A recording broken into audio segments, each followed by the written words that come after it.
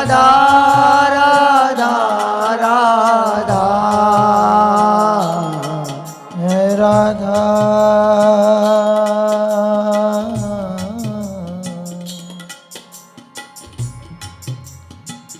राधा राधा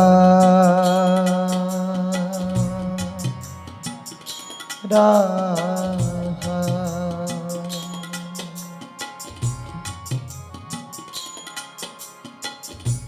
इतना तो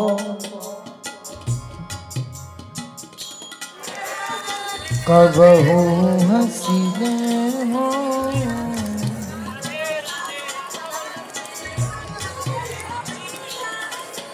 इतना